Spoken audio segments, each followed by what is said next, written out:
ꯑꯍꯥꯟꯕꯃꯛꯇꯗ diamond radio channel ꯑꯁꯤꯒꯤ crime reports ꯊꯧꯔꯝ ꯑꯁꯤꯕꯨ ꯇꯥꯕꯤꯔꯤꯕꯁꯤꯡꯕꯨ ꯖꯦꯝꯁ ꯍꯥꯏꯒꯨꯖꯝꯅ ꯇꯔꯥꯝꯅ ꯑꯣꯛꯆꯕꯒ ꯂꯣꯏꯅꯅ ꯏꯀꯣꯛꯅꯣꯅ ꯈꯨꯔꯨꯝꯖꯔꯤ ꯉꯁꯤ ꯑꯃꯨꯛ ꯄꯨꯗꯨꯅ ꯂꯥꯛꯆꯔꯤ ꯗꯥꯏꯃꯟ ꯔꯦꯗꯤꯑꯣ ꯆꯦꯅꯦꯜ ꯑꯁꯤꯒꯤ ꯀ꯭ꯔꯥꯏꯝ ꯔꯤꯄꯣꯔꯠꯁꯀꯤ 160 ꯁꯨꯕ ꯇꯥꯡꯀꯛ ꯅꯨꯡꯁꯤꯅꯕꯒꯤ ꯂꯝꯕꯤ ꯑꯁꯤꯗ ꯊꯣꯛꯂꯤ ꯀ꯭ꯔꯥꯏꯝ ꯀꯌꯥ ꯆꯦꯛꯁꯤꯟꯅ ꯊꯥꯡꯕ ꯈꯣꯡꯊꯥꯡ ꯃꯔꯛꯇ ꯊꯣꯛꯂꯛꯀꯅꯤ ꯍꯥꯏꯕ ꯊꯥꯖꯕ ꯂꯩꯔꯨꯗ꯭ꯔꯕ ꯊꯧꯗꯣꯛ ꯀꯌꯥ ꯑꯇꯥꯕ ꯀꯌꯥꯅ ꯉꯛꯅꯔꯕ ꯊꯧꯗꯣꯛ ꯀꯌꯥ ꯊꯣꯛꯂꯤ ꯅꯨꯡꯁꯤꯅꯔꯒ ꯊꯨꯡꯅꯗ꯭ꯔꯒ ꯅꯠꯇ꯭ꯔꯒ ꯍꯥꯏꯅ ꯁꯤꯡꯅꯔꯒ ꯂꯨꯍꯣꯡꯂꯒ ꯃꯁꯥ ꯃꯁꯥꯅ ꯌꯥꯅꯗ꯭ꯔꯕꯗꯤ ꯌꯥꯗꯦ ꯄꯥꯝꯗꯦ ꯍꯥꯏꯕꯗ ꯂꯨꯍꯣꯡꯕꯤꯗꯕꯗꯤ ꯀꯔꯤ ꯀꯥꯏꯕꯒꯦ ꯀꯔꯤꯒꯨꯝꯕ ꯃꯗꯨꯅ ꯃꯇꯨꯡꯗ ꯑꯀꯥꯏꯕ ꯂꯥꯛꯀꯗꯕ ꯑꯣꯏꯔꯕꯗꯤ ꯌꯨꯝ ꯄꯥꯟꯕ ꯀꯨꯏꯗ꯭ꯔꯤꯉꯩꯗ ꯊꯧꯔꯤ ꯌꯥꯟꯗꯨꯅ ꯁꯤꯔꯦ ꯅꯨꯄꯥ ꯃꯌꯨꯝꯅ ꯍꯥꯠꯄꯅꯤ ꯅꯠꯇꯦ ꯃꯁꯥꯅ ꯁꯤꯖꯕꯅꯤ ꯑꯗꯨꯗꯤ ꯅꯨꯄꯥ ꯃꯌꯨꯝ ꯑꯗꯨ ꯃꯩ ꯊꯥꯁꯤ ꯊꯨꯒꯥꯏꯁꯤ ꯃꯣꯕ ꯖꯁꯇꯤꯁ ꯏꯃꯨꯡ ꯑꯃꯗ ꯂꯩꯕ ꯃꯤꯑꯣꯏ ꯑꯃꯅ ꯃꯤꯍꯥꯠ ꯑꯃ ꯆꯠꯊꯕ ꯃꯇꯝꯗ ꯏꯃꯨꯡ ꯑꯗꯨꯗ ꯂꯩꯔꯤꯕ ꯑꯍꯜ ꯑꯣꯏꯔꯕ ꯃꯄꯨ ꯃꯕꯦꯟ ꯃꯃꯥ ꯃꯄꯥ ꯄꯤꯛꯂꯤꯕ ꯑꯉꯥꯡ ꯄꯨꯝꯅꯃꯛꯀꯤ ꯂꯩꯐꯝ ꯑꯣꯏꯔꯤꯕ ꯃꯌꯨꯝ ꯑꯗꯨꯕꯨ ꯃꯩ ꯊꯥꯗꯣꯛꯄ ꯑꯃꯗꯤ ꯂꯟ ꯊꯨꯝ ꯃꯥꯡ ꯇꯥꯛꯍꯟꯕ ꯍꯥꯏꯕꯁꯤ ꯑꯩꯈꯣꯏꯒꯤ ꯂꯩꯕꯥꯛ ꯂꯣ ꯂꯩꯕ ꯂꯩꯕꯥꯛ ꯑꯁꯤꯗ ꯂꯣꯕꯨ ꯉꯥꯛꯇꯨꯅ ꯆꯠꯂꯤꯕ ꯃꯤꯑꯣꯏꯁꯤꯡꯒꯤ ꯃꯔꯛꯇꯗꯤ ꯃꯣꯕ ꯖꯁꯇꯤꯁ ꯍꯥꯏꯕꯁꯤ ꯐꯠꯇꯦ ꯈꯪꯅ ꯈꯪꯅ ꯀꯔꯤꯒꯨꯝꯕꯗ ꯃꯤꯌꯥꯝꯅ ꯈꯣꯏꯁꯥꯎꯅꯕ ꯍꯦꯟꯈꯤꯗꯨꯅ ꯑꯗꯨꯃꯛ ꯃꯣꯕ ꯖꯁꯇꯤꯁ ꯊꯣꯛꯄ ꯌꯥꯎꯏ ꯑꯗꯨꯕꯨ ꯑꯥꯏꯟ ꯑꯁꯤꯕꯨ ꯉꯥꯛꯇ꯭ꯔꯕꯗꯤ ꯆꯩꯔꯥꯛꯇꯤ ꯐꯪꯕ ꯇꯥꯕꯅꯤ ꯑꯃꯔꯣꯝꯗ ꯑꯁꯤꯒꯨꯝꯕ ꯊꯧꯗꯣꯛ ꯑꯃ ꯊꯣꯛꯇ꯭ꯔꯤꯉꯩꯗ ꯅꯨꯄꯥꯒ ꯅꯨꯄꯤꯒ ꯌꯥꯅꯔꯛꯇ꯭ꯔꯕ ꯃꯇꯝꯗ ꯈꯥꯏꯅꯕꯒꯤ ꯑꯌꯥꯕ ꯑꯥꯏꯟꯅ ꯄꯤꯔꯤ ꯍꯥꯠꯇꯣꯛꯄꯒꯤ ꯃꯍꯨꯠꯇ ꯍꯤꯡꯍꯜꯂꯒ ꯑꯥꯏꯟꯒꯤ ꯃꯇꯨꯡ ꯏꯟꯅ ꯌꯥꯅꯗ꯭ꯔꯕꯗꯤ ꯏꯐ ꯐꯖꯅ ꯑꯗꯨꯃꯛ ꯈꯥꯏꯅꯕ ꯌꯥꯏ ꯄꯥꯝꯗ꯭ꯔꯦ ꯍꯥꯏꯗꯨꯅ ꯍꯥꯠꯂꯤꯕ ꯃꯍꯥꯛ ꯑꯗꯨꯁꯨ ꯆꯩꯔꯥꯛ ꯐꯪꯕꯗꯤ ꯑꯗꯨꯃꯛ ꯏꯁꯣꯏꯗ꯭ꯔꯕꯅꯤ ꯏꯔꯝꯗꯝ ꯑꯁꯤꯗꯁꯨ ꯂꯨꯍꯣꯡꯕ ꯀꯨꯏꯗ꯭ꯔꯤꯕ ꯅꯨꯄꯤꯁꯤꯡ ꯃꯁꯥ ꯃꯊꯟꯇ ꯁꯤꯖꯕ ꯅꯠꯇ꯭ꯔꯒ ꯍꯥꯠꯄ ꯑꯁꯤꯒꯨꯝꯕ ꯃꯁꯤꯡ ꯂꯥꯛꯉꯝꯗꯅ ꯊꯧꯗꯣꯛ ꯀꯌꯥ ꯊꯣꯛꯈ꯭ꯔꯦ ꯂꯣꯏꯁꯤꯟꯈꯤꯗꯕ ꯀꯦꯁ ꯀꯌꯥꯅ ꯄꯤꯛ ꯊꯟꯗꯨꯅ ꯑꯗꯨꯃꯛ ꯂꯩꯔꯤ ꯚꯥꯔꯠꯀꯤ ꯑꯣꯏꯅꯗꯤ ꯃꯁꯤꯡ ꯊꯤꯉꯝꯗꯅ ꯂꯩ ꯍꯥꯏꯕ ꯌꯥꯏ ꯈꯟꯊꯕꯤꯌꯨ ꯇꯥꯕꯤꯔꯒ ꯉꯁꯤꯒꯤ ꯀꯦꯁ ꯑꯁꯤꯒꯤ ꯋꯥꯔꯤ ꯑꯁꯤꯁꯨ ꯊꯣꯛꯇꯅꯕ ꯍꯣꯠꯅꯕꯤꯌꯨ ꯃꯤꯌꯥꯝ ꯄꯨꯝꯅꯃꯛ ꯏꯀꯣꯞ ꯅꯥꯍꯨꯝꯁꯤꯡꯅ ꯂꯩꯕꯤꯌꯨ ꯊꯥꯖꯗꯕ ꯀꯣꯝꯗ ꯉꯥ ꯂꯩ ꯍꯥꯏꯅꯕꯒꯨꯝ ꯈꯨꯗꯣꯡꯊꯤꯕ ꯊꯣꯛꯂꯣꯏ ꯈꯟꯕ ꯃꯐꯝꯗ ꯊꯥꯖꯕ ꯃꯐꯝꯗꯁꯨ ꯈꯨꯗꯣꯡꯊꯤꯕ ꯑꯗꯨꯃꯛ ꯊꯣꯛꯄ ꯌꯥꯏ ꯆꯦꯛꯁꯤꯟꯕ ꯍꯥꯏꯕ ꯑꯁꯤꯗꯒꯤ ꯍꯦꯟꯅ ꯐꯕ ꯑꯇꯣꯞꯄ ꯑꯃꯠꯇ ꯂꯩꯇꯦ ꯃꯤꯌꯥꯝꯅ ꯍꯦꯟꯅ ꯈꯪꯅꯔꯕ ꯋꯥꯐꯝꯅꯤ ꯉꯁꯤꯒꯤ ꯊꯧꯗꯣꯛ ꯑꯁꯤ ꯂꯈꯅꯧ ꯑꯃꯗꯤ ꯏꯂꯥꯍꯥꯕꯥꯗꯇ ꯊꯣꯛꯈꯤꯕ ꯊꯧꯗꯣꯛ ꯑꯃꯈꯛꯅꯤ ꯐꯦꯕ꯭ꯔꯨꯋꯥꯔꯤ ꯏꯪ 2018 ꯃꯐꯝ ꯑꯁꯤꯗ ꯀꯃꯂꯦꯁ ꯄꯥꯟꯗꯦ ꯀꯧꯕ ꯃꯤꯑꯣꯏ ꯑꯃ ꯂꯩꯔꯝꯃꯤ ꯃꯍꯥꯛꯀꯤ ꯅꯨꯄꯤ ꯕꯤꯅꯥ ꯀꯧꯕ ꯑꯃꯁꯨ ꯂꯩꯔꯝꯃꯤ ꯂꯣꯏꯅꯅ ꯃꯆꯥꯅꯨꯄꯥ ꯑꯅꯨꯄꯝ ꯀꯧꯕ ꯅꯥꯏꯇꯣꯝ ꯄꯣꯛꯆꯕ ꯑꯃꯁꯨ ꯂꯩꯔꯝꯃꯤ ꯃꯍꯥꯛ ꯏꯂꯥꯍꯥꯕꯥꯗꯇ ꯏꯟꯗꯤꯌꯟ ꯏꯟꯁꯇꯤꯇ꯭ꯌꯨꯠ ꯏꯟꯐꯣꯔꯃꯦꯁꯟ ꯇꯦꯛꯅꯣꯂꯣꯖꯤꯗ ꯃꯍꯩ ꯇꯝꯕ ꯃꯤꯑꯣꯏ ꯑꯃ ꯑꯣꯏꯔꯝꯃꯤ ꯑꯗꯨꯕꯨ ꯃꯄꯥ ꯀꯃꯂꯦꯁꯅ ꯃꯆꯥꯅꯨꯄꯥ ꯂꯨꯍꯣꯡꯕ ꯄꯥꯝꯂꯛꯈꯤ ꯃꯄꯥꯒ ꯄꯣꯛꯃꯤꯟꯅꯕ ꯃꯈꯨꯔꯥꯒꯤ ꯃꯅꯥꯛꯇ ꯂꯩꯔꯒ ꯏꯟꯗꯤꯌꯟ ꯏꯟꯁꯇꯤꯇ꯭ꯌꯨꯠ ꯏꯟꯐꯣꯔꯃꯦꯁꯟ ꯇꯦꯛꯅꯣꯂꯣꯖꯤ ꯏꯂꯥꯍꯥꯕꯥꯗꯇ ꯃꯍꯩ ꯇꯝꯗꯨꯅ ꯂꯩ ꯃꯇꯝ ꯑꯗꯨꯗ ꯃꯄꯥ ꯀꯃꯂꯦꯁꯅ ꯃꯆꯥꯅꯨꯄꯥꯗ ꯍꯥꯏꯔꯛꯈꯤ ꯑꯅꯨꯄꯝ ꯖꯤ ꯄꯄꯥ ꯅꯃꯥꯁꯨ ꯁꯣꯟꯖꯤꯜꯂꯛꯑꯦ ꯑꯗꯨ ꯅꯪꯒꯤ ꯅꯍꯩ ꯇꯝꯕꯗꯣ ꯂꯣꯏꯕ ꯉꯥꯏꯕꯗ ꯑꯩꯈꯣꯏꯗꯤ ꯌꯥꯝꯅ ꯋꯥꯔꯦ ꯑꯗꯨ ꯅꯪ ꯂꯨꯍꯣꯡꯅꯕ ꯑꯃꯨꯛꯇ ꯇꯧꯁꯤ ꯅꯪ ꯀꯔꯤ ꯈꯜꯂꯤꯒꯦ ꯄꯄꯥ ꯑꯩꯗꯤ ꯂꯨꯍꯣꯡꯕ ꯄꯥꯝꯗ꯭ꯔꯤ ꯑꯩ ꯏꯍꯩ ꯏꯁꯤꯡ ꯇꯝꯕꯁꯤ ꯑꯃꯨꯛꯇ ꯂꯣꯏꯁꯤꯟꯈꯤꯒꯦ ꯄꯄꯥ ꯑꯅꯨꯄꯝ ꯅꯪꯒꯤ ꯋꯥꯐꯝꯗꯣ ꯌꯥꯝꯅ ꯐꯕ ꯋꯥꯐꯝꯅꯤ ꯂꯨꯍꯣꯡꯕ ꯂꯣꯏꯔꯒ ꯅꯪꯒꯤ ꯅꯍꯩꯗꯣ ꯑꯗꯨꯃꯛ ꯇꯝꯃꯣ ꯑꯗꯣ ꯅꯪꯒꯤ ꯅꯃꯥꯁꯦ ꯈꯔ ꯁꯣꯟꯖꯤꯜꯂꯛꯂꯦ ꯌꯨꯝꯗ ꯊꯕꯛ ꯏꯪꯈꯥꯡ ꯇꯧꯕꯁꯤꯁꯨ ꯁꯣꯜꯂꯕꯅꯤꯅ ꯌꯦꯡꯕ ꯅꯨꯡꯉꯥꯏꯇ꯭ꯔꯦ ꯑꯗꯨꯅ ꯅꯪꯒꯤ ꯏꯃꯥꯒꯤ ꯈꯜꯂꯒ ꯑꯩꯈꯣꯏ ꯈꯟꯅꯕꯒꯤ ꯋꯥꯅꯤꯗ ꯄꯄꯥ ꯑꯩ ꯀꯔꯤ ꯍꯥꯏꯒꯗꯕꯅꯣ ꯈꯪꯗ꯭ꯔꯦ ꯑꯗꯨ ꯄꯄꯥ ꯈꯣꯏꯅ ꯐꯔꯦ ꯍꯥꯏꯕꯗꯣ ꯑꯗꯨꯝ ꯈꯜꯂꯒ ꯇꯧꯕꯤꯔꯣ ꯑꯅꯨꯄꯝ ꯑꯗꯣ ꯌꯥꯝ ꯅꯨꯡꯉꯥꯏꯔꯦ ꯅꯪꯒꯤ ꯋꯥꯐꯝꯁꯦ ꯑꯗꯨ ꯅꯪꯒꯤ ꯈꯪꯅꯕ ꯃꯤꯒ ꯂꯩꯕ꯭ꯔꯣ ꯂꯩꯔꯒꯗꯤ ꯍꯦꯛꯇ ꯍꯥꯏꯌꯣ ꯂꯩꯇ꯭ꯔꯒꯅ ꯑꯩꯈꯣꯏꯅ ꯑꯃ ꯌꯦꯡꯒꯦ ꯇꯧꯕꯅꯤ ꯅꯪꯅ ꯍꯥꯟꯅ ꯈꯪꯅꯕ ꯂꯩꯔꯒꯅ ꯃꯥ ꯑꯣꯏꯔꯁꯨ ꯌꯥꯏꯌꯦ ꯍꯦꯛꯇ ꯄꯄꯥ ꯑꯩꯒꯤ ꯈꯪꯅꯕ ꯀꯅꯥꯝꯇ ꯂꯩꯇꯦ ꯄꯄꯥꯒ ꯃꯃꯥꯒꯅ ꯐꯔꯦ ꯈꯟꯕꯗꯣ ꯑꯗꯨꯃꯛ ꯇꯧꯕꯤꯌꯨ ꯋꯥꯐꯝ ꯑꯁꯤ ꯇꯥꯕꯗ ꯃꯍꯥꯛꯀꯤ ꯃꯄꯥ ꯀꯃꯂꯦꯁ ꯍꯔꯥꯎꯈꯤ ꯃꯆꯥꯅꯨꯄꯥꯒꯤ ꯃꯇꯤꯛ ꯆꯥꯕ ꯅꯨꯄꯤ ꯑꯃ ꯊꯤꯕ ꯍꯧꯈꯤ ꯑꯁꯨꯝ ꯊꯤꯔꯛꯄ ꯃꯇꯝꯗ ꯈꯪꯅ ꯆꯥꯟꯅꯕ ꯃꯔꯨꯞ ꯃꯄꯥꯡꯁꯨ ꯑꯣꯏꯕ ꯑꯃꯒꯤ ꯃꯆꯥꯅꯨꯄꯤ ꯃꯥꯟꯁꯤ ꯇ꯭ꯔꯤꯕꯦꯗꯤ ꯀꯧꯕꯤ ꯁꯛꯍꯦꯟꯕꯤ ꯅꯨꯄꯤ ꯑꯃ ꯊꯦꯡꯅꯔꯝꯃꯤ ꯅꯨꯄꯤ ꯑꯁꯤ ꯃꯃꯥ ꯃꯄꯥꯅ ꯌꯥꯝꯅ ꯄꯥꯝꯖꯔꯝꯃꯤ ꯑꯃꯗꯤ ꯂꯨꯍꯣꯡꯕ ꯑꯁꯤꯒꯤꯗꯃꯛ ꯃꯥꯟꯁꯤꯒꯤ ꯃꯄꯥꯅ ꯌꯥꯔꯛꯈꯤꯔꯝꯃꯤ ꯑꯁꯨꯝꯅ ꯀꯃꯂꯦꯁꯅ ꯑꯅꯨꯄꯝ ꯃꯌꯨꯝꯗ ꯊꯣꯔꯛꯅꯕꯒꯤꯗꯃꯛ ꯍꯥꯏꯈꯤꯔꯝꯃꯤ ꯂꯨꯍꯣꯡꯗ꯭ꯔꯤꯉꯩꯗ ꯀꯩꯅꯥꯒꯤ ꯃꯌꯨꯝꯗ ꯃꯃꯥ ꯃꯄꯥꯒ ꯆꯠꯈꯤ ꯃꯈꯣꯏ ꯌꯥꯝꯅ ꯍꯔꯥꯎꯈꯤ ꯑꯅꯨꯄꯝꯗꯤ ꯃꯃꯥ ꯃꯄꯥꯅ ꯑꯄꯥꯝꯕꯗꯨ ꯌꯥꯔꯦ ꯍꯥꯏꯈ꯭ꯔꯕꯅꯤꯅ ꯃꯍꯥꯛꯀꯤ ꯑꯣꯏꯅꯗꯤ ꯀꯔꯤꯁꯨ ꯑꯌꯦꯠꯄ ꯑꯃꯠꯇ ꯂꯩꯈꯤꯗꯦ ꯑꯃꯔꯣꯝꯗ ꯃꯁꯛ ꯃꯇꯧ ꯐꯖꯕꯤ ꯃꯥꯟꯁꯤ ꯎꯔꯨꯕ ꯃꯇꯝꯗ ꯑꯅꯨꯄꯝ ꯍꯦꯟꯅ ꯊꯣꯏꯅ ꯑꯗꯨꯃꯛ ꯍꯔꯥꯎꯖꯔꯝꯃꯤ ꯀꯔꯤꯁꯨ ꯌꯥꯅꯤꯡꯗꯕ ꯍꯥꯏꯕꯗꯨ ꯂꯩꯈꯤꯗꯦ ꯃꯁꯤꯒꯤ ꯃꯇꯨꯡꯗ ꯂꯨꯍꯣꯡꯕ ꯑꯃꯒꯤ ꯆꯠꯅꯕꯤ ꯃꯇꯨꯡ ꯏꯟꯅ ꯅꯤꯡꯊꯤꯅ ꯂꯨꯍꯣꯡꯕꯗꯨ ꯄꯥꯡꯊꯣꯛꯂꯝꯃꯤ ꯑꯁꯨꯝꯅ ꯂꯨꯍꯣꯡꯕꯁꯤ ꯂꯣꯏꯔꯕ ꯃꯇꯨꯡꯗ tha ama leiraba matungda Anupam amuk hana mahi masing tamnananabagidamag Allahabad chattaba yadaba haibadu oirami amadi mahak chatnananabagidamag sem sarami matam maduda mahakki apokpa mapa Kamlesh naiki Anupam ji papa hayeng amuk chatpa tarene phare phare nathwa yongna ningthina nahidu loisenaba honaro yengo nangi kari kari awara pa lei haibadu yengo hayeng chakada borongani ne hoi papa ai pochai loisaloki ki asumna mahakki ka da changkhiram amadi ka aduda leriba mahakki loinabi mansida Anupam naiki mansi hayeng de ai amuk chatpa tare ai suti di pak phanggadaba mande adu suti gumba leradi ai soiduna thoroki ai hayeng chakane habase nangonda nungaitaba phawra ai kaisu phawdeda adum chalo nahi tamba loidriba phawba laktraba su kaisu kaidi ai budi kaisu hairoida wafam asida Anupam khajikta ngakhiram mansi nang mafam asida leibasi nangonda nungaitaba phawra ai di kaisu tawdina ai aduguma kariguma khandi o fare asumna ahing adu hauki matangi numita Anupam Allahabad makhatana mahi masing tamnanabagida maksatki mayumda luhongbada ngairibi mansi leihauki asumna numit kharani haukirami nongma numidang wairam ama Allahabad leiba Kamlesh ki manau nupa Anupam gi makhura amana Anupam gi mapada kol torukirami kol torukibadu gi maroldi Anupam masak khangdaba miyoi kharana yamna thina phubadagi sokle hairaki paw asi tabada Anupam gi mapa yamna wakhiram amadi mathai yamna saki wafam asi mahakki nupi binada muktamki amaromda Allahabad ta Kamlesh machanupa Asokpagi manakta yamna thuna laknanabagi da hairaki mahak athubada lakke haiba wafam su mahangnaiki Kamlesh na mamong nupi da paw asi matau karamna tamgani haiduna wajaram wafam asigi matangda mahakki nupi binada matau karamna mamong nupi da hawdokadagi haiba wafam makoina khanki amadi binana mansigi kada jangki mansi akoigi chanupa Anupamdo sakangdaba mi khana purami hai yamna thina sokle hai ado akoi Allahabad chattaba yadre wafam asi taraba matungda mansine ipa pakhattana pawado isu tare nangonda di kanana hariba aingonda su miyo yamana phone tore mi singa tu di kanano aisu khangde mansi aduga nangi number di makoina mato koramna khangiba aisu khangde mansi gi wafam asida bina yamna ngakhiram amadi wafam asi Kamlesh tasu bina na tamki matai manang makhoi ni yamna ngakpa phauki adubu machanupa na mafam aduda soktuna leirabani na makhoi yamna thuna mafam aduda chanaba honaki amaromda Allahabad te yauraki Anupam hospital da makhuraga leiramki amadi soli Anupam na mahakki mapada wafam am hairaki mahak mansigi mamanaba amaga loina na miyo anina kokthokuna mahakku yam tamthina purambani haiba wafam si hairaki wafam asi tabada Anupam gi mapa Kamlesh ngakhirami mafam aduda mansigi mamanaba matau karamna Anupam ga thengnaribano amadi kari maramgi da makoina phuribano haibasi wafam ase mayek sena khangningbadagi Kamlesh na makhatana machanupada mahakpu kanana karama mafamda phurambano haiba wafam hangi mahakpu hostel dagi kokthoklaga Kendra Vidyalaya leiba mafam adugi amamba gali amada mahakpu phurambani mahak phuba aduda mansigi mamanaba ama yawi haiba wafam si hairaki amadi masigi matungda Anupam wa ngangba ngamkide punsigi aroiba lanfam thengnaramlaba matungda Anupam taibangpan thadoktuna chatki mama mapa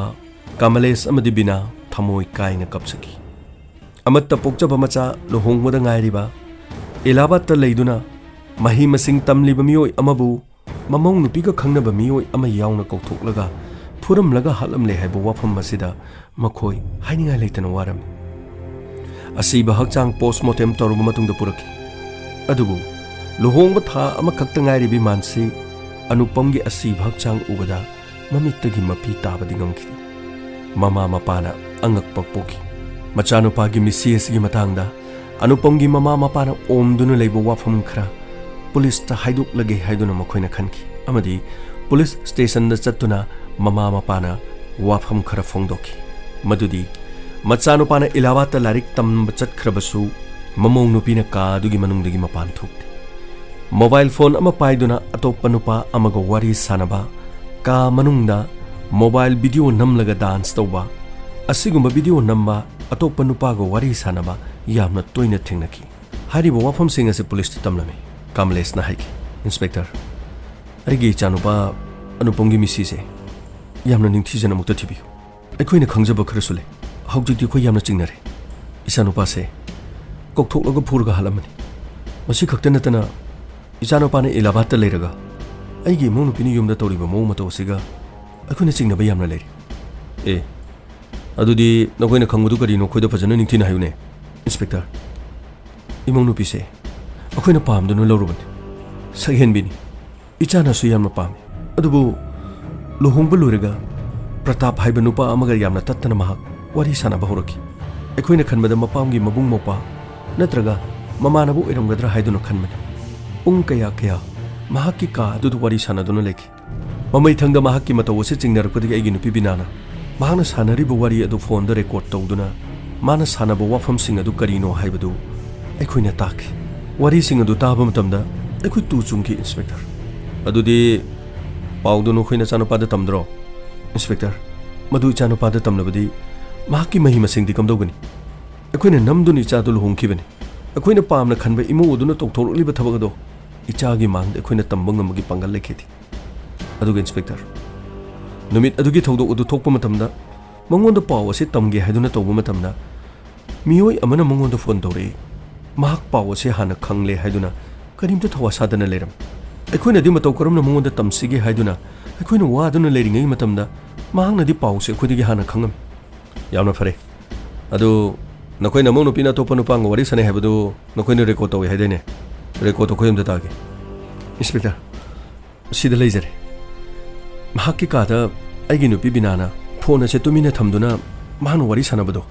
loina namane sida leire police ki mamangda audio clip adu tharaklami mansi nang ai kawrabo